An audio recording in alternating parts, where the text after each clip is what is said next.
pagi banget ini kita. Iya. Mungkin pada banyak yang join. Nanti kita save di IG Story juga dan juga nanti akan masuk YouTube dan juga masuk Spotify kita Uang Sehat ID. Siap. Oke. Hmm. Oke, mungkin untuk pertama untuk permulaan mungkin bisa Ya. disampaikan juga atau misalnya Bro mau apa namanya perkenalan diri dulu boleh dan juga nanti kita akan lanjut dengan pertanyaan-pertanyaan yang udah beberapa masuk di kami gitu. Jangan Bro. Oke. Selamat pagi semua, pemirsanya Uang Sehat ID ya. Saya Alfa Reza, perkenalkan. Saya ini udah background saya itu sebetulnya periklanan. Hmm. Tapi saya tuh mulai masuk ke dunia keuangan itu berawal dari forex pertamanya. Oke, Ya, interesting. dari forex saya nggak nyampe 1 tahun, saya pindah ke dunia asuransi. Itu Hmm. sekitar tahun 2016 lah, berarti saya kurang lebih udah jalan 5 tahun lah ya di dunia asuransi gitu.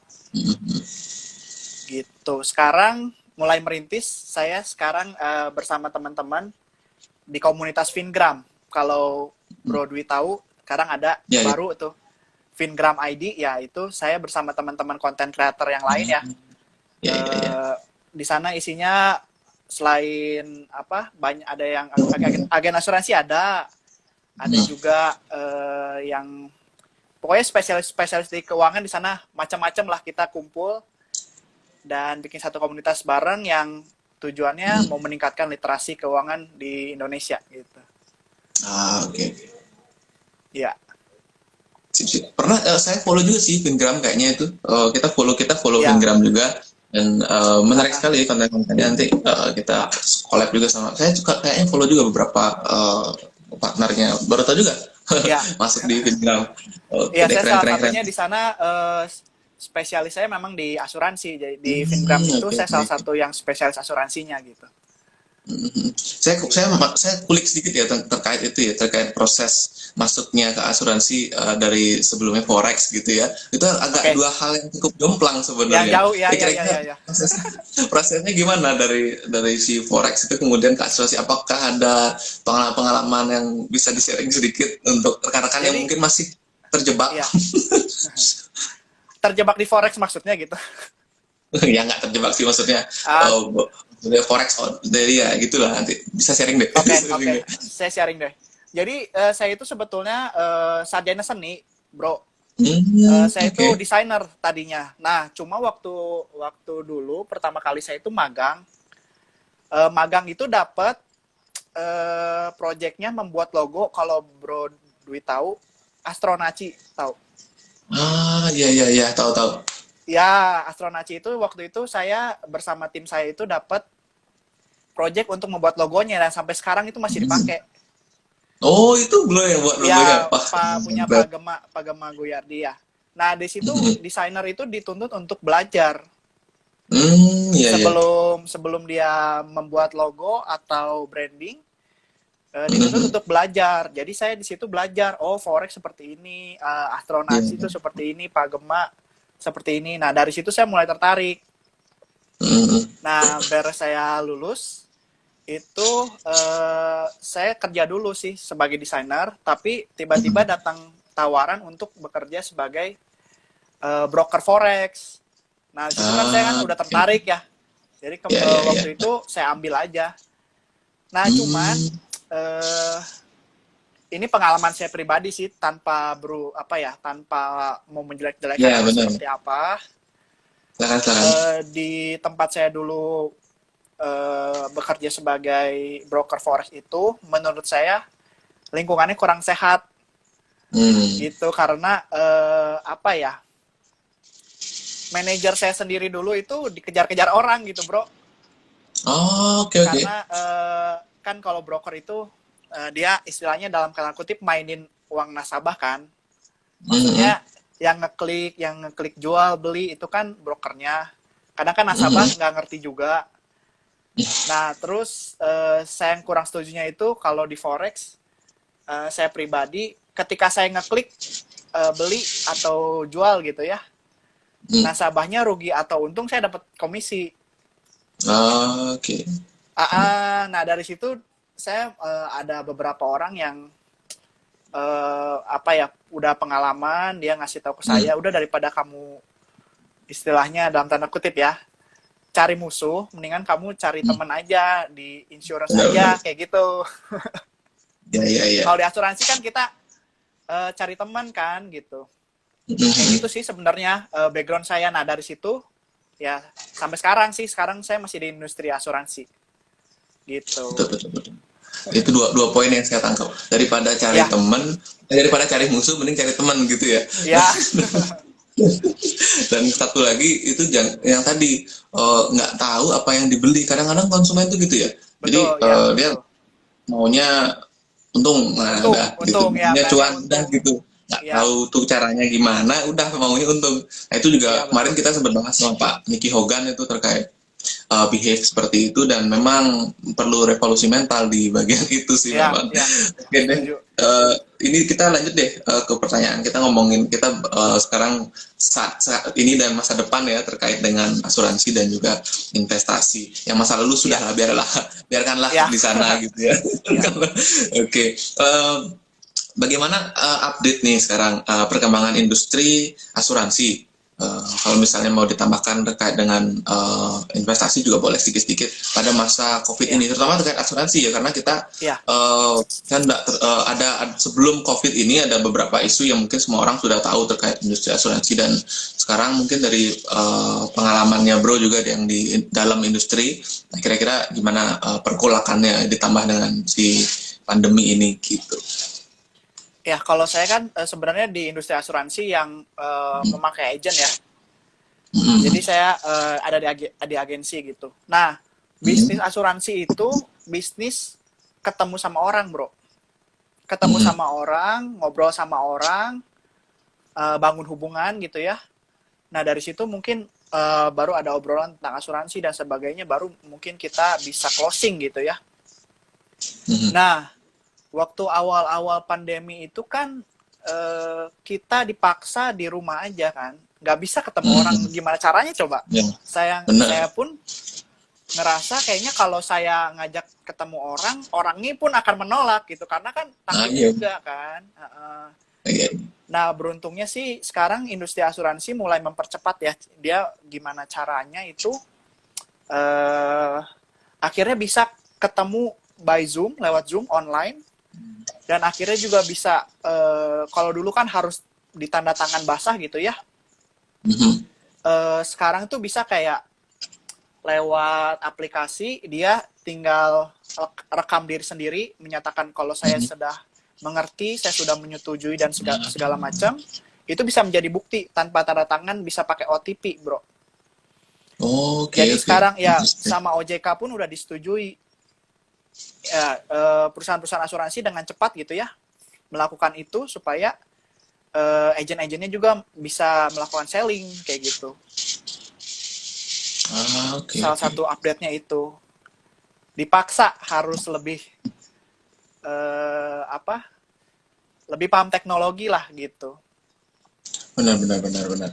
Jadi Mm-mm. sepertinya itu dialami juga oleh semua industri ya, termasuk sekolah Betul. juga kan Ya anak-anak juga sekolah. harus bisa untuk beradaptasi. Nah itu juga itu menarik sekali sih. Iya Mungkin betul. pakai apa ya? Semacam tanda tangan QR gitu ya, QR code gitu juga ya. eh Di OTP. Jadi kan ah, ada masukin nomor teleponnya, nanti dapat OTP mhm. si calon nasabahnya kayak gitu. Nah sebenarnya kan kalau di industri asuransi itu kenapa agent harus bertemu dengan calon nasabah? Itu untuk Mhm. memastikan juga apakah calon nasabah ini betul sehat, apakah Mhm. calon nasabah ini betul ada gitu. Itu untuk Mhm. sebagai pertanggungjawaban juga kepada Ya, ya. perusahaan kalau tidak melakukan fraud gitu. Benar, benar, benar. Jadi kelihatan, oh ini nasabahnya memang sehat.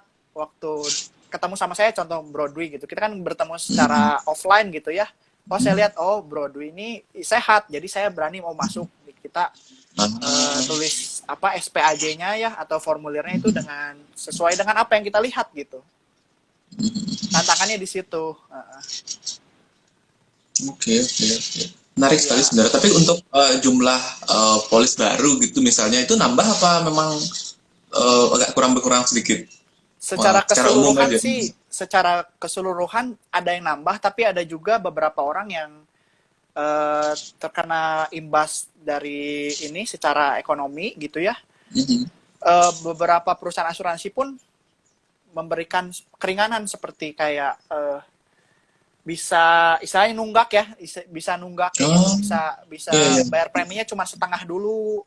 Nah, nanti tapi Mhm. di bulan-bulan berikutnya bayar preminya malah jadi 2 kali lipat gitu. Ada yang seperti itu. Kalau saya Hmm. pribadi ada yang malah buka jadi lebih sadar, ada juga yang malah turun Ah, premi, Bro. oh Jadi turun premi ya. sebenarnya ya apa ya?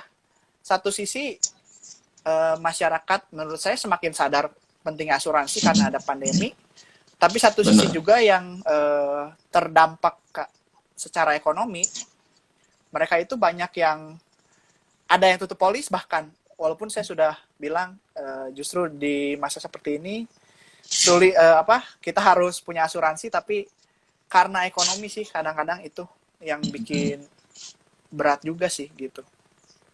Iya, iya, iya. Berarti dari sisi asuransi, perusahaan asuransi atau dari sisi agent itu sebenarnya sangat fleksibel ya. Jadi mirip-mirip lah Ya, seperti tergantung kita agentnya sih. sebenarnya. Kalau misalnya kalau agentnya melihat ini sebagai hal yang jadi peluang, ya mungkin akan jadi lebih bagus. Tapi kalau misalnya agent yang melihat ini sebagai musibah yang besar, ya mungkin dia akan diem aja sih Ya, ya, ya, ya. gitu. Oke deh. Atau bahkan ada agent yang kabur gitu pada saat nggak tahu juga ya. Ah, Juga nggak tahu sih pada kalau saat kabur. COVID nggak ada ya. Ya, Semoga aja nggak ada lah. Jadi di tindak yang lingkungan alam. saya sih nggak ada. Hmm.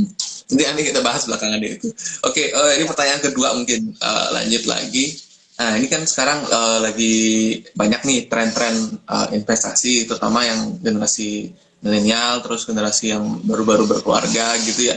Nah, itu ya, gimana sih peran asuransi dalam investasi di berbagai apa terkait dengan berbagai instrumen berisiko yang mereka investasikan? Misalnya ada yang di saham sekarang banyak kan ya, sama termasuk risiko tinggi. Kemudian ya. juga ada peer-to-peer lending, mungkin perlu tahu juga, dan juga ada sekarang yang baru tuh equity crowdfunding. Kalau tahu beberapa perusahaan itu sudah diizinkan Oh OJK iya ya. untuk beroperasi, yang mereka misalnya UMKM kita beli sahamnya mereka lewat apa satu platform online itu. Iya Nah iya mungkin iya bro iya. ada pengalaman-pengalaman terkait klien yang mungkin ini aman nggak sih kira-kira bisa nggak sih uang saya diasuransiin di sini atau kayak gimana konsepnya mungkin. Jadi kan sebenarnya dasarnya asuransi itu kan melindungi ya, Bro ya. Hmm. Jadi asuransi itu kan bukan investasi. Jadi tapi Hmm. sifatnya dia itu melindungi aset kita, investasi kita, tujuan keuangan kita itu dilindungi sama asuransi. Nah, cuman yang saya lihat itu di Indonesia itu mungkin ya di lingkungan saya, banyakan orang tuh pengen investasi aja gitu, Hmm, tanpa benar-benar. memanage resikonya. Nah, itu yang saya concern. Jadi, banyak orang itu pengen, oh saya pengen beli saham, saya mau investasi Hmm. reksadana, saya pengen peer-to-peer lending. Jadi, pengen cuan-cuannya doang, tapi nggak memikirkan ini, resiko-resiko yang mungkin saja terjadi gitu. Nggak punya Betul. dana darurat, asuransi punya tapi kecil gitu ya. Hmm. Itu banyak banyak sekali terjadi sih, Bro. Jadi, seharusnya yang benar itu kan yang penting kita cash flow-nya positif dulu, bagus Benar. dulu. Udah gitu hutang-hutang beres gitu ya, hutang-hutang Hmm. konsumtifnya kita udah beres, baru kita asuransi dana darurat, nah baru asuransi itu berjalan berbarengan harusnya. Tapi banyak orang Betul. tuh pengen langsung, saya pengennya investasi aja langsung tanpa memikirkan. Ya, padahal kan kalau misalnya nih, kalau misalnya dia punya investasi, katakanlah punya baru mulai investasi udah langsung beli saham misalnya. Beli Hmm. saham BCA misalnya sekarang dia punya 50 jutaan misalnya ya. Tiba-tiba ini kejadian kejadian nyata ya. Teman saya sendiri, Hmm. dia itu nabung, nabung dan investasi lah ya. Udah nabung itu untuk menikah, dia tuh mau nikah. Hmm. Suatu hari tangannya itu kejepit, tangan si jarinya itu Ya. satu buku jarinya itu kejepit pintu besi, padahal dia orangnya sehat. Setiap hari olahraga, Hmm. jalan pagi, jogging, makannya pun sehat. Dan bahkan Hmm. dia punya dokter gizi sendiri, bro. Hmm. Hmm. Dia tuh punya asuransi, cuman ternyata setelah dia tahu asuransinya itu asuransi penyakit kritis, bukan Hmm. asuransi kesehatan. Jadi Hmm. begitu si jarinya kejepit ini, dia lari ke rumah sakit ya, dibawa sama pasangannya, Hmm. telepon kan ke CS, ternyata nggak bisa di cover. Ini kan Hmm. kritis katanya. Oh bukan, maksud penyakit kritis bukan dalam keadaan kritis.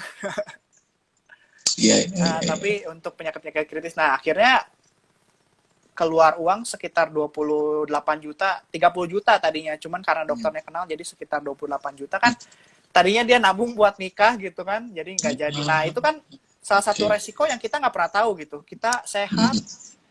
kita Benar. gaya hidupnya olahraga segala macam, tapi tiba-tiba tangan kejepit pintu besi kan kita nggak pernah tahu. Nah Ya, kita betul. kan Betul. nggak bisa kontrol hal-hal seperti itu ya. Ya, benar. Tapi kita bisa meminimalisir resiko gitu. Salah satunya ya dengan asuransi Iya, kayak iya, iya, gitu. iya. Itu Ya, sih benar banget. peran Benar. peran asuransi dalam investasi gitu. Jadi untuk melindungi Mm-mm, sih, asuransi itu sebenarnya semuanya melindungi ya. Sebenarnya untuk melindungi betul. apapun. Tadi berarti itu hati-hati juga. Mungkin banyak yang beli asuransi bukannya nggak boleh, bukannya kita tidak, mungkin bukannya bro tidak merekomendasikan ya untuk beli penyakit kritis, asuransi Ya bukan dengan bukan. apa istilahnya sih? Kalau bahasa asuransinya riders gitu ya, ridersnya Ya penyakit riders kritis kan betul. gitu. Tapi ada istilahnya apa ya? Hal-hal yang di luar itu, maksudnya accidental gitu ya. Ya betul. Nah bro, misalnya gini, kadang-kadang kan banyak, sekarang kan sudah wajib ini ya BPJS gitu ya. Nah misalnya saya udah punya BPJS nih, kira-kira saya masih perlu nggak sih punya asuransi kesehatan tadi ya? Saya cuma butuh asuransi, apa istilahnya, asuransi jiwa misalnya. Asuransi jiwa kan Ya, lebih ini apa namanya, untuk terkait UP gitu ya istilahnya, uang pertanggungannya berapa miliar dan lain sebagainya. Apakah kira-kira ada pengalaman kira-kira yang seperti itu? sebetulnya asuransi swasta itu saling berapa ya? Saling melengkapi dengan BPJS. Eh Sebenarnya kalau kita punya BPJS itu keuntungannya kalau misalnya kita ke dokter, cuman Mhm. yang kayak misalnya flu atau batuk ke dokter itu bisa di cover sama BPJS, atau ke THT atau gigi itu bisa di cover Mhm. BPJS. Nah, tapi kalau misalnya kita sudah merasa nyaman pakai BPJS, misalnya kelas satu Mhm. gitu, menurut pribadi itu cukup, ya nggak apa-apa BPJS aja gitu. Karena saya pun punya calon istri saya punya orang tua, dia itu Mhm. cuman punya BPJS. Waktu itu sempat kena serangan jantung dan harus di bypass. Oh. Nah tapi ya salah satu kekurangan di BPJS itu kita kan harus ngantri ya, kecuali memang si keadaannya memang udah harus memaksa. Mhm. Nah itu kebetulan pengalaman orang tuanya itu karena memang keadaannya sudah sangat urgent, Mhm. jadi dia antriannya dinaik-naikin gitu. Tadinya antrian, misalnya Mhm. antrian ke-10, tiba-tiba dia antrian kedua Mhm. kayak gitu. Jadi dia ngukur secara itu si BPJS. Tapi keuntungannya lain menurut saya, kalau misalnya kita merasa kalau saya pribadi nih ya, saya satu Mhm. keluarga, ini saya kan belum menikah. Satu Mhm. keluarga, orang tua saya, adik saya pun punya BPJS. Mhm. Tapi saya memandang BPJS itu sebagai pelengkap dan Betul. amal juga bagi saya. Ya. Amal pada masyarakat Indonesia. Kenapa? Karena sebetulnya BPJS itu kan dirancang pemerintah untuk masyarakat-masyarakat yang kurang mampu. Betul, betul. Ada istilahnya orang miskin nggak boleh sakit ya. Hmm. Nah, bagi saya BPJS itu salah satunya beramal juga, karena uang yang kita bayarkan untuk BPJS itu kan dipakai pemerintah untuk membantu orang-orang yang kurang beruntung Betul, gitu. betul. Tapi bagi kita yang lebih beruntung, lebih sekarang bisa beli kuota buat nonton Instagram Live juga itu udah lebih beruntung ya. Bener, bener banget nih, Nah, beruntung-beruntung ini ya. Beruntung-beruntung. ya maksudnya janganlah kita selalu berpegang pada pemerintah Benar. segala macam. Pemerintah kalau misalnya kita bisa independen, kita bisa mandiri, kenapa enggak gitu. Ya, benar-benar banget. gitu. Benar banget. Itu mindsetnya menarik banget bro. Oh, BPJS Ya, itu amal gitu ya. Kita jadi betul. semua itu punya BPJS yang bisa mampu bayar kelas 1, bayar kelas 1, mampu bayar Ya, kelas 2, bayar kelas 2, kelas 3, kelas 3. Itu untuk bantu saudara-saudara kita juga yang betul. sama sekali tidak mampu untuk membayar BPJS yang Betul. penerima bantuan gitu ya. Nah, itu Iya. mindset yang bagus banget. Itu mungkin nanti kita akan quotes jadi ini ya. Jadi salah satu highlight. Itu Iya, menarik banget bro. Kayak itu jadi saling melengkapi ya antara saling melengkapi betul. BPJS asuransi kesehatan juga dan juga Iya, dan asuransi jiwa juga ya, maksudnya itu sangat tiga hal yang apa ya, misalnya saling dua tiga tiganya ya kalau bisa ada betul. semua gitu ya, Ya, jadi tapi untuk kalau untuk asuransi jiwa beda fungsinya Mhm, gitu. Gitu sih. Kalau asuransi jiwa dia lebih ke melindungi keluarga yang misalnya Bro Dwi nih punya mhm. sudah menikah kan ya? Ya ya bro, Sudah dikaruniai anak? ya semoga masih semoga Masih masih berdua ya? Nah, berikhtiar gitu. asuransi jiwa itu fungsinya lebih ke seperti ini. Bro Dwi kan punya penghasilan sendiri. Ya ya. Mungkin nih, mungkin istri juga punya penghasilan. Tapi kalau misalnya amit-amit nih, salah satu Mhm. amit-amit lah ya, saya nggak berani ngomongnya Bro Dwi lah gitu ya, Iya apa-apa. dipanggil duluan atau check out duluan gitu kan, pasti Cek. ada yang terganggu nih secara ekonomi Ya istri. benar benar Kalau benar misalnya benar. punya anak itu lebih lebih bahaya, bukan bahaya, lebih kasihan lagi gitu kan. Lebih harus Apalagi banyak kalau yang misalnya, dipersiapkan. ya UP-nya lebih apalagi tinggi gitu kalau ya kalau misalnya misalnya. istrinya nggak bekerja, itu lebih parah lagi. Kalau istrinya nggak bekerja, itu lebih berbahaya lagi karena kalau tiba-tiba dipanggil, ini saya juga ada sih pengalaman ya, Hmm. suami istri baru punya anak, belum belum belum 2 tahun deh kalau nggak salah, Hmm. lagi liburan tiba-tiba si suaminya dipanggil gitu ya, lagi liburan tuh Hmm. keadaannya, ya Hmm. nggak bisa ngomong apa-apa sih. Ya. Ya itu saya nggak tahu sih sebetulnya dia punya asuransi jiwa atau enggak, tapi kalau misalnya dia nggak punya, itu istrinya bisa aja jadi struggling banget menghidupi seorang anak yang baru usia 2 tahun, mungkin PR-nya dia masih jauh gitu kan. Hmm. Benar benar. Masih mungkin 20 tahun lagi sampai dia kuliah bisa mandiri kayak gitu ya. Akhirnya ya mungkin dia akan kembali ke orang tuanya, kembali menggantungkan diri kepada orang tuanya, itu kan suatu hal yang Hmm. kita tidak mau ya.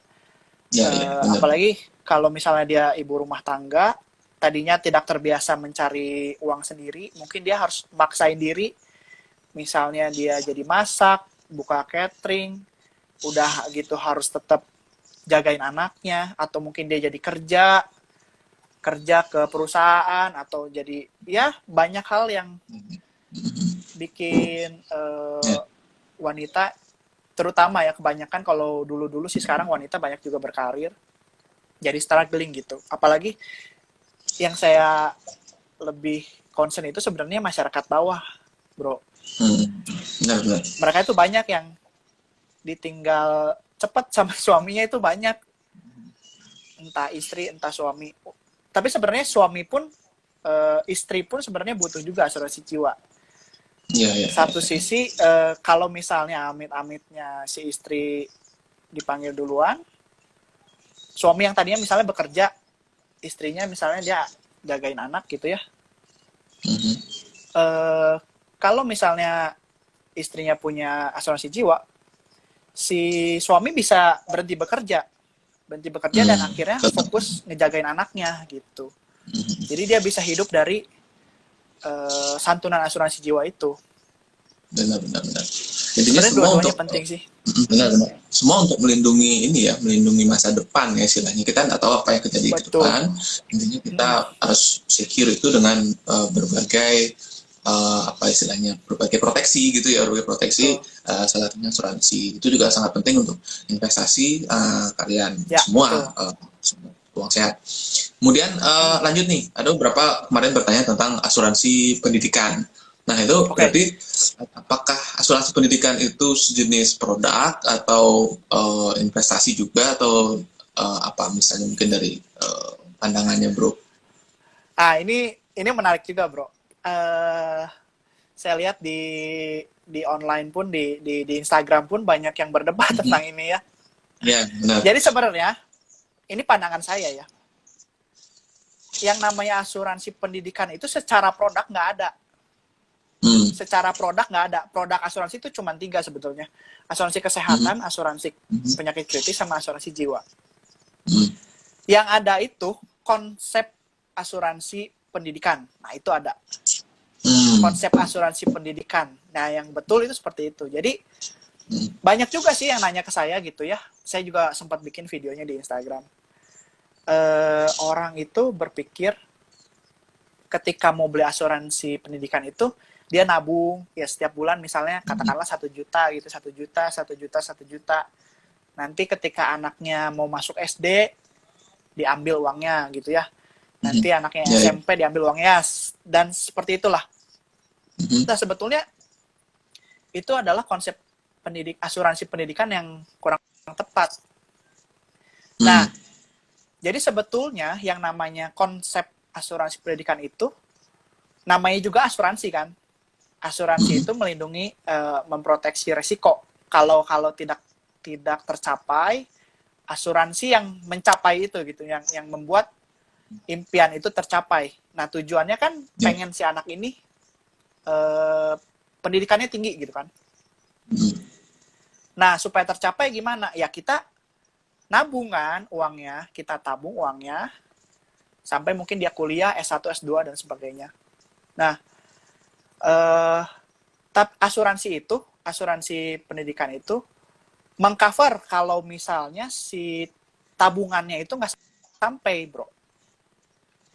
Contoh nih, kita hitung dulu, sampai anak itu kuliah misalnya habis sampai 2040 misalnya, 2000 berapa, 38 misalnya, 18 tahun lagi misalnya dia kuliah.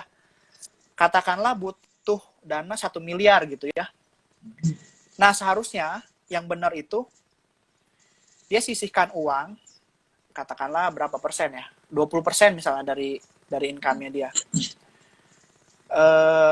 Dia nabung di instrumen investasi, tapi dia juga punya asuransi jiwa atau asuransi kritis yang kalau terkena risiko, uang 1 miliar itu tercapai gitu. Oke. Nah, uangnya itu dipakai buat apa? Untuk pendidikan si anaknya. Jadi sebenarnya konsep asuransi jiwa itu secara produk isinya asuransi penyakit kritis atau asuransi jiwa.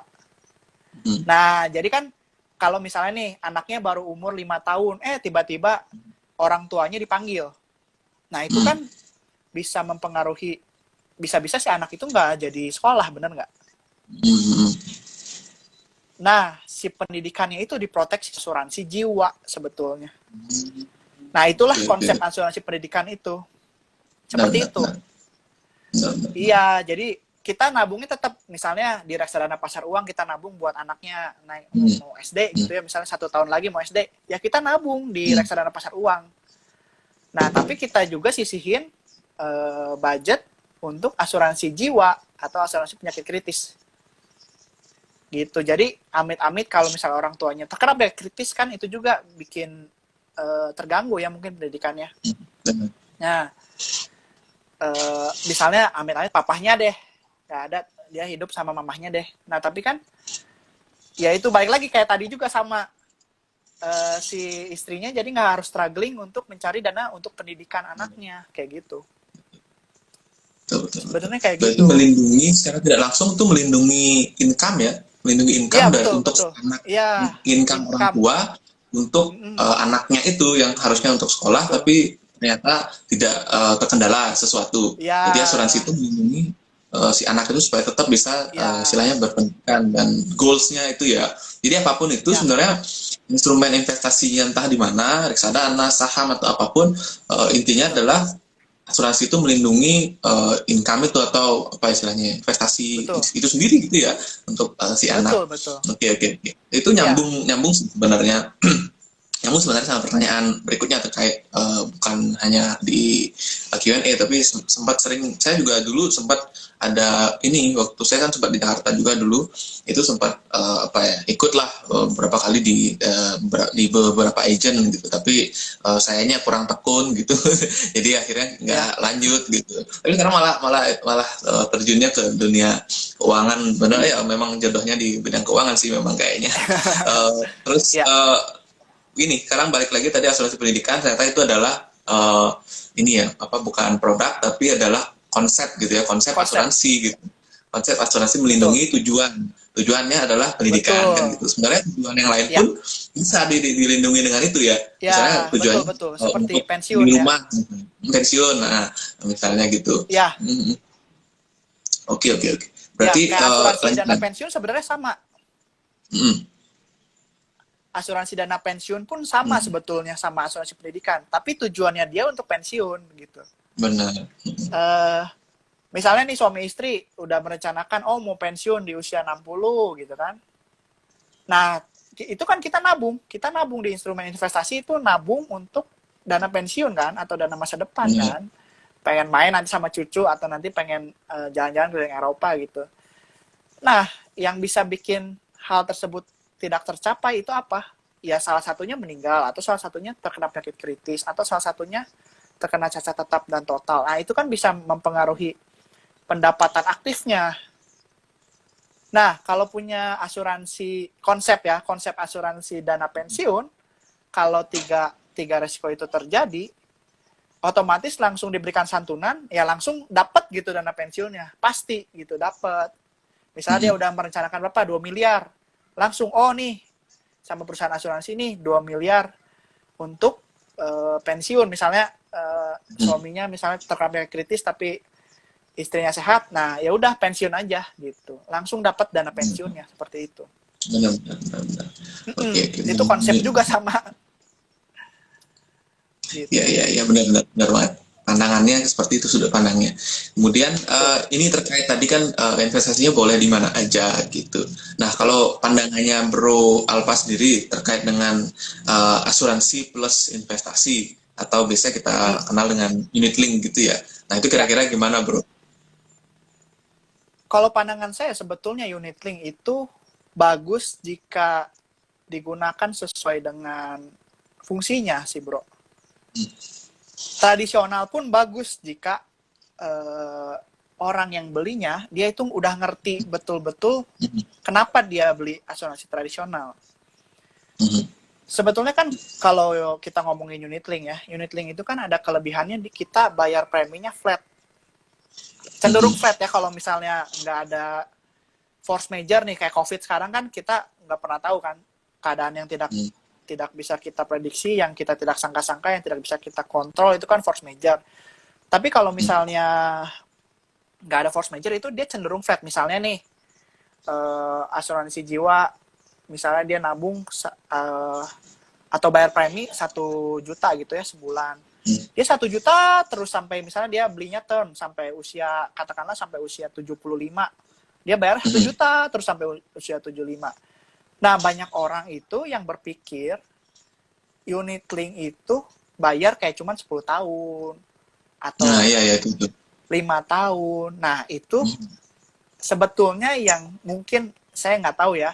Zaman dulu memang diajarinnya seperti itu sih agent-agent. mhm, Nah, cuma sebetulnya dari awal saya bergabung di industri asuransi pun berpikir, kenapa harus 10 tahun berhenti atau 5 tahun berhenti. Padahal kan sebenarnya kalau kita contoh udah bayar premi 10 tahun kan itu terbentuk sebuah dana kan. Ada satu dana mhm, besar lah katakanlah se sebulan kita bayar premi 1 juta, misalnya di tahun ke-10 ada 100 juta lah katakan. Nah, itu kan di tahun mhm. ke-11, tahun ke-12 dan sampai sampai usia pertanggungannya dia sampai usia 99, si dananya ini kan dimakan terus. Benar, benar. Diambil terus sedikit-sedikit, setiap bulan diambil sedikit-sedikit.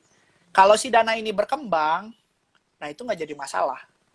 Mhm, Istilahnya perkembangannya dia dengan yang dimakan sama biaya asuransinya, dia lebih besar gitu ya perkembangannya itu nggak jadi masalah. Tapi kalau kalau mhm, misalnya perkembangannya lebih kecil daripada yang dimakan sama biaya asuransi itu kan jadi masalah. Lama-lama habis ini. Lama-lama habis. Nah, kalau saya pribadi, kalau ketemu calon nasabah, saya lihat profilnya dia seperti apa. Orangnya moderat kah? Atau orangnya konservatif kah? Atau dia lebih ngerti banget investasi gitu. Apalagi dia udah investasi di saham. Kalau misalnya dia udah ngerti banget investasi, udah sering investasi saham, reksadana saham, atau mungkin bahkan di cryptocurrency gitu ya. Itu kan profil-profil orang-orang yang agresif, saya pasti kasih tradisional. Kenapa? Karena budget, kalau unit link kan cenderung lebih mahal kan. Sebenarnya bukan lebih mahal, tapi ada budget yang dimasukin untuk ketabungannya. Nah, kalau dia berani atau dia udah ngerti banget beli tradisional, harganya lebih murah. Nah, tapi jangan misalnya kalau unit link 1 juta, kalau tradisional misalnya 600.000 gitu ya, katakan dengan manfaat yang sama. Berarti kan ada selisih 400.000. Nah, 400.000-nya ini bukan dipakai untuk konsumtif gitu. 400.000-nya ini tuh ditabungin. Misalnya dia di saham, ya udah 400 ini buat nambah dia beli saham BRI 1 lot misalnya. Atau saham apa yang 400.000. Nah, sebenarnya dia mindsetnya harus tetap, saya tetap keluar uangnya 1 juta. Tapi 400.000 ini dia bisa investasiin sendiri gitu. Nggak lewat manajer investasi unit link. Kayak gitu. Tapi kalau misalnya orangnya konservatif, saya biasanya kasih unit linknya yang ada tabungannya. Misalnya porsinya 600.000, misalnya premi, 400.000-nya tabungan, kayak gitu. Supaya apa? Orang konservatif kan kurang begitu paham tentang investasi dan dia takut mengalami kerugian. Ya udah, daripada dia nggak ada investasi sama sekali, ya udah seenggaknya unit link itu atau reksadana yang nempel di asuransi itu seenggaknya someday dia bisa pakailah sedikit gitu. Nah, tapi kalau orang yang moderat, saya biasanya membuat asuransi unit link itu seperti tradisional sebetulnya. Jadi namanya memang unit link, tapi saya sarankan dia untuk full premi. Jadi dia bayarnya tetap terus, misalnya dia di covernya, misalnya masih muda gitu, usia 30. Di covernya sampai usia 75 lah katakan. Saya pasti bilang, kamu bayar premi sampai usia 75, jangan 10 tahun atau 20 tahun, jangan. Kamu bayar selama kamu mau di cover, kayak asuransi mobil lah ya. Memang ini ada tabungannya tapi porsinya kecil, tapi kamu bisa nabung di luar.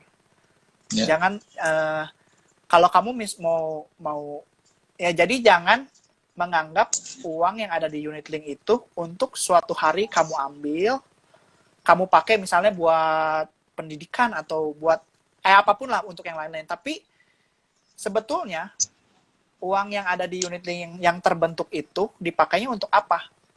Contoh nih, 5 tahun yang lalu kita punya unit link. Tiba-tiba 2020 Maret terjadi COVID. Kayak sekarang ini.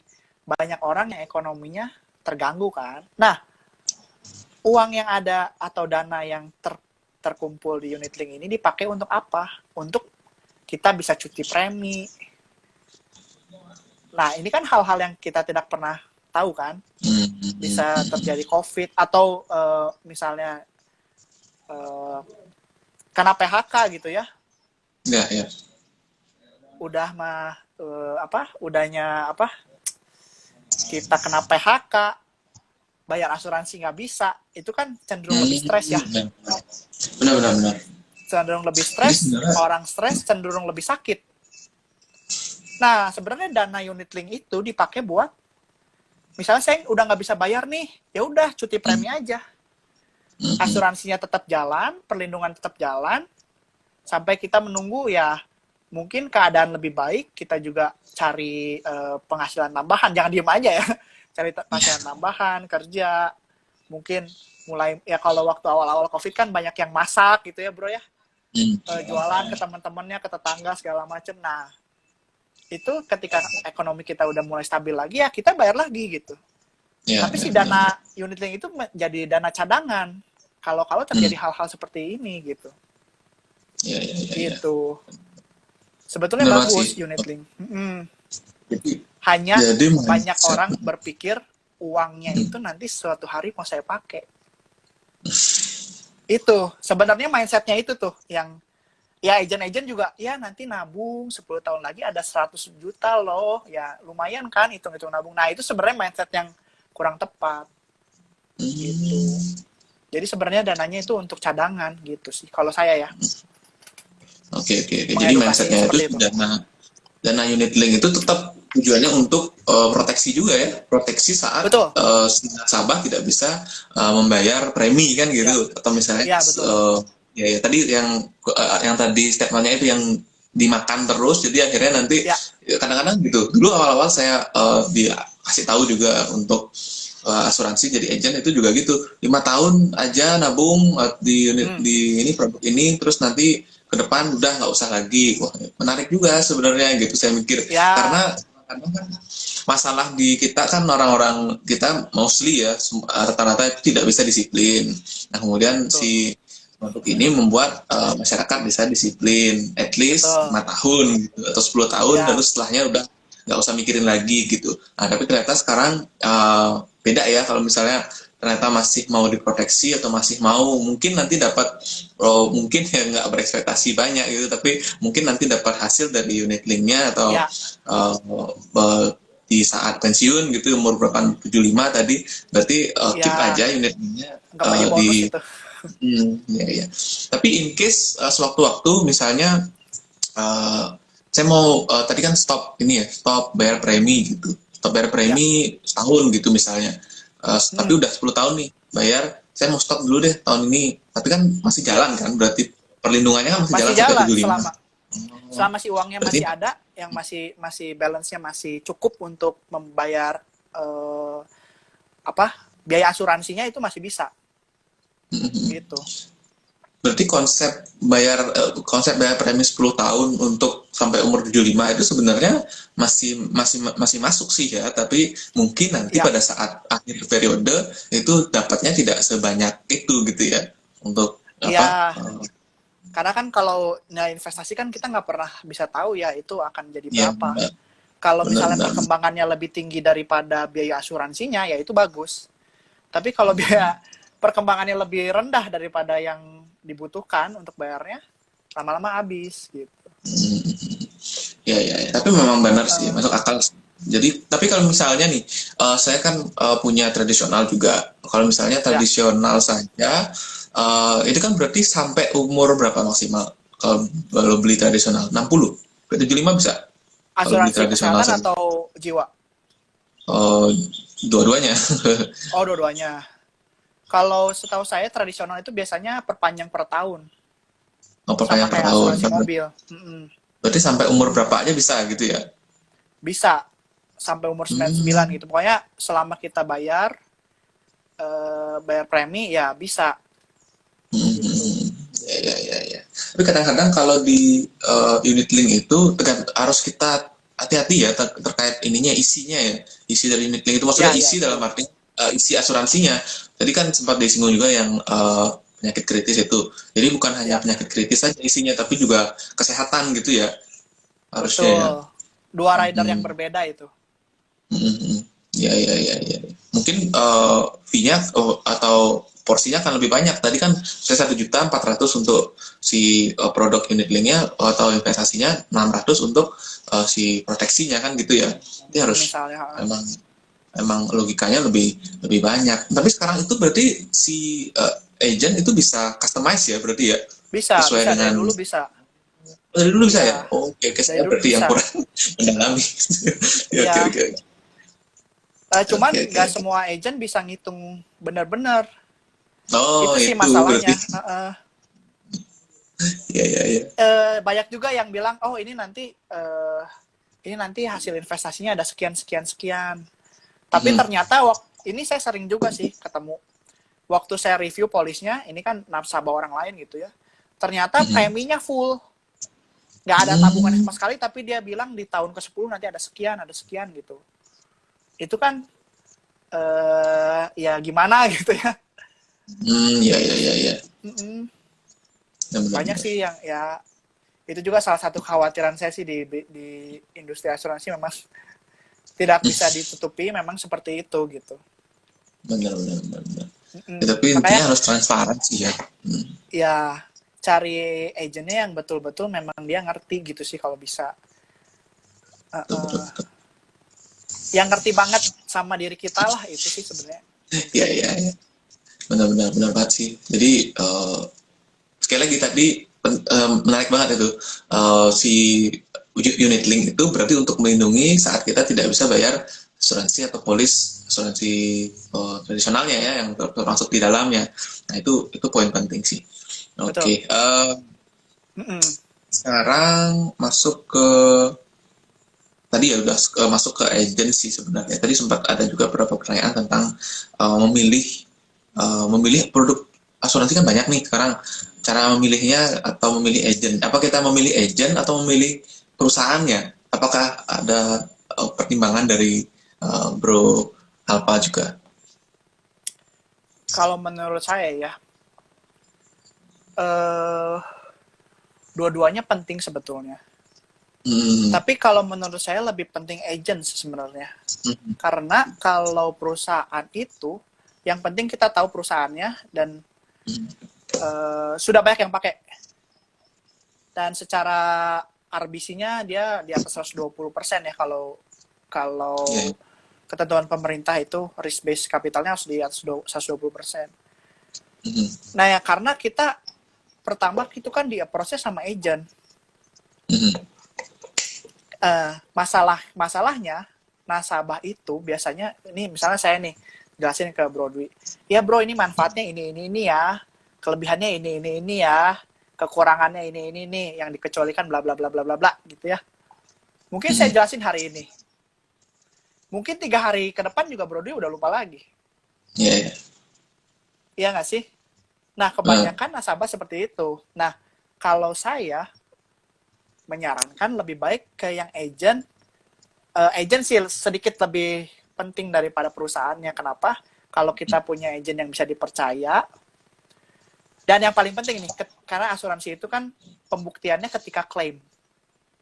Nah itu penting. Nah, waktu mau ngeklaim, ini agent mau ngebantuin nggak kira-kira nih? Biasanya kerasa agent yang jualan sama yang dia benar-benar tulus. Kalau misalnya bangun hubungannya benar-benar tulus gitu ya, bukan sekedar hanya sebagai agen asuransi, tapi bisa jadi lebih dari itu gitu. Nah kalau saya justru satu sisi kalau nasabah ada yang sakit itu ya sedih gitu ya. Tapi ketika saya jenguk, saya perhatiin dia, saya datang gitu ya, apalagi kalau misalnya satu kota gitu saya datang, itu ada hal kebahagiaan sendiri dari sayanya pribadi dan dari nasabahnya juga. Yeah. Itu adalah apa ya, hal-hal yang nggak bisa dibeli pakai uang sih, hubungan itu. Kalau saya lebih sukanya, kalau menurut saya agentnya sih sebenarnya yang penting. Tapi banyak juga nih yang ngerasa kayak saya belinya ke saudara aja deh, atau ke Yeah. ada koko saya lah, atau kakak saya, atau adik saya.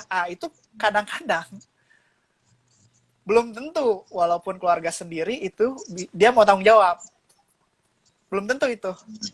Benar.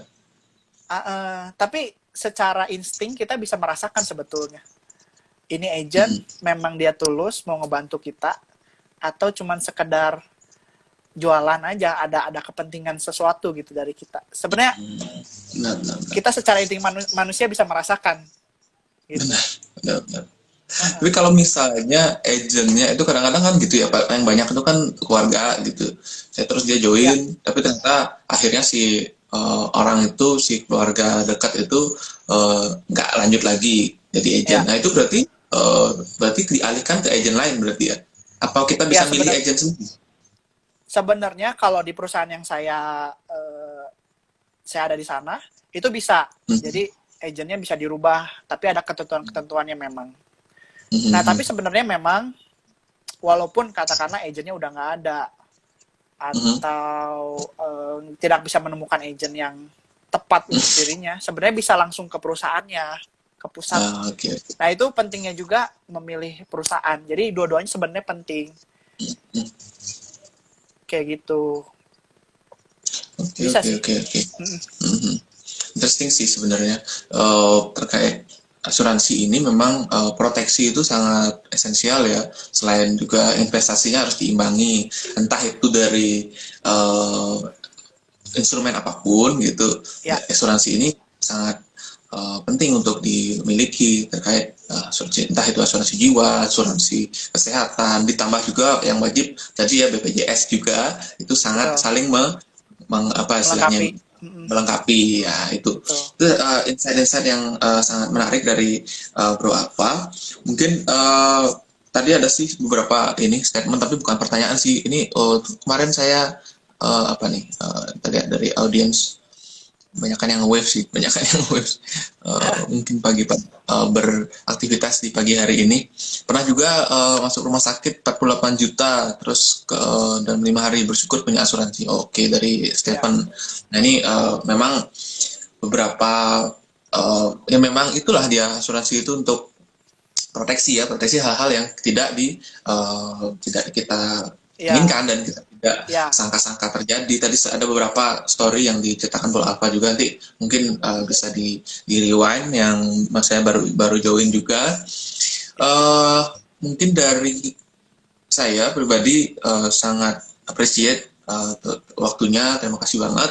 Mungkin bisa kasih closing statement terkait apa ya, asuransi dan investasi tadi ya, kan itu dua hal yang menjadi headline-nya Bro Alfa juga. Mungkin bisa dikasih beberapa pesan-pesan untuk audiens semua. Kalau pesan saya, jangan mengabaikan yang namanya asuransi sih. Sebelum kita investasi, apapun itu ya seperti kita membangun sebuah rumah. Itu harus ada fondasinya, nanti baru ke temboknya, baru nanti atapnya gitu ya. Ini videonya rusak kah? Kenapa ya? Kalau videonya hilang. Lanjut Bro, suaranya jelas kok. Suaranya jelas ya. Jadi sebenarnya ya asuransi itu seperti fondasi. Fondasi sebelum kita masuk ke temboknya, baru ke atapnya. Nah, investasi itu atapnya. Nah, jadi kita kalau misalnya kita bangun atap doang, itu kan kena angin, kena apa, kena hujan, nggak ada fondasi, hancurnya juga gampang. Rumah gitu ya, kalau rumah. Sama dengan keuangan kita, kalau kita nggak punya asuransi, nggak punya dana darurat, pengennya langsung investasi, ya sama keuangan kita yang tadinya pengen jalan-jalan liburan, pengen pensiun, pengen anak pendidikannya tinggi, segala macam, itu juga bisa terganggu dengan mudah gitu. Itu sih kalau dari saya. Siap. Thank you banget nih, kurang lebih 1 jam ini 58 menit lah kita udah ngobrol-ngobrol bareng. Semoga nanti kita bisa collab lagi nanti terkait ngomongin apa ke depan, terutama terkait update industri asuransi. Sebenarnya saya juga pengen ngomongin tentang MI terkait unit link, tapi nanti kita sambung ke depan aja.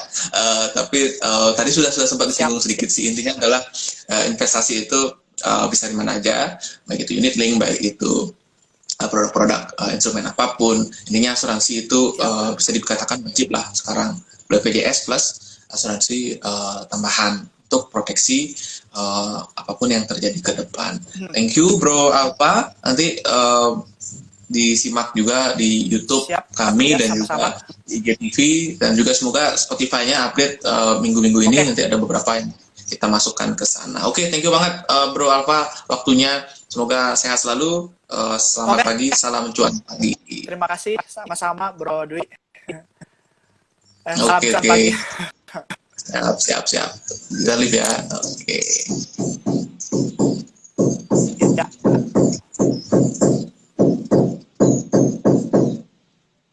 Oke, thank you yang sudah join cuan pagi hari ini. Meskipun tadi ujungnya hilang videonya, itulah teknis kita di era baru ini, banyak hal yang tidak di luar perkiraan kita ya, seperti tadi ya di akhir. Tapi intinya adalah di hari ini kita banyak mengambil pesan-pesan positif dari Bro Alvareza. Banyak hal juga, saya pribadi juga terkait dengan asuransi dan juga kaitan dengan investasi. Kalau kita sehat secara keuangan, sehat juga secara apa istilahnya mindset, di mana asuransi itu membuat kita sehat secara mindset, di mana kita ke depan itu fokus dengan apa istilahnya, apa yang kita punya sekarang kita bisa fokus, dengan yang ke depan itu kita sudah terproteksi oleh asuransi. Itu semoga menjadi apa istilahnya, menjadi hal-hal yang bisa diambil oleh audiens semua. Nanti sampai jumpa di edisi Uang Sehat Talk sepertinya. Semoga weekend ini ya kita sudah ada 2 pembicara sebenarnya yang sudah mungkin 90% proof. Salah satu tadi sempat join juga di awal-awal pagi, salah satu selebriti ya, mungkin sudah banyak yang tahu, meskipun beliau sekarang sudah tidak terlalu aktif di TV. Tapi satu lagi adalah dari salah satu kementerian, kalau boleh saya sebut, Kementerian Pariwisata dan Ekonomi Kreatif. Jadi semoga kita bisa juga collab antara minggu ini atau minggu depan. Oke, itu dulu sahabat Uang Sehat. Salam jalan sehat. Sehat selalu. Thank you.